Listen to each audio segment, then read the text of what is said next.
It's out, a massive power outage leaving millions of people in the dark tonight in Southern California. What you can see in these aerial pictures are headlights and the tail lights of cars trying to get to and from home. What you can't see here are the lights from the homes and businesses that are in the dark tonight. Amazing to look at those pictures. Right now, the National Guard is on standby. State emergency managers are activated. Schools have been canceled. And, of course, hundreds of flights in California have been affected. Yeah, the situation's serious, as you might imagine. Millions of people right now waiting for the power to come back on as soon as possible. KCRA 3's Richard Sharp joining us live from Folsom tonight. He's at the Nerve Center for California's power grid with new information on this outage. Richard. Galston, all night, Cal also is going to try and get power back on in Southern California, and it is no easy task. We have learned in just the last hour or two that a worker at an Arizona power plant may have triggered this entire series of events, was moving a piece of monitoring equipment that may have tripped a line. The cascading effect, dozens of power plants went offline, causing a major problem for Southern California. Scrambling to make other plans, travelers and ticket agents are dealing with several canceled flights that were headed to San Diego. Man, the line was like all the way to the end. They were 50, 60, 70 people, and everybody's trying to rebook.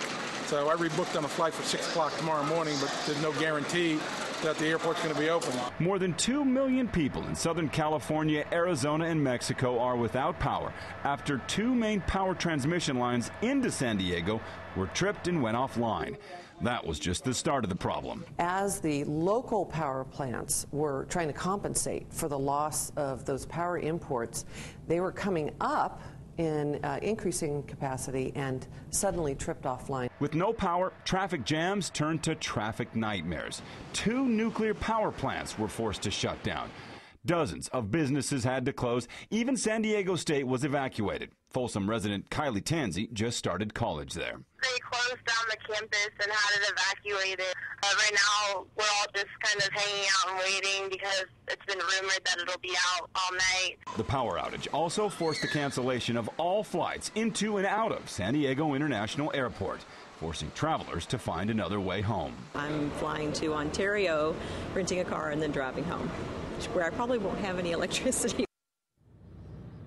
So Cal ISO at this hour working with several different power agencies throughout the state of California. And to get the power back on is no easy task. Even if the power plants are working, they can't just simply run the power back on, flip the switch, so to speak. They have to bring these power plants back online very slowly so they can have the full load of the electricity. If it goes too fast, it could shut down again. Some people are estimated to be without power all the way to Saturday. Live in Folsom, I'm Richard Sharp, KCRA 3.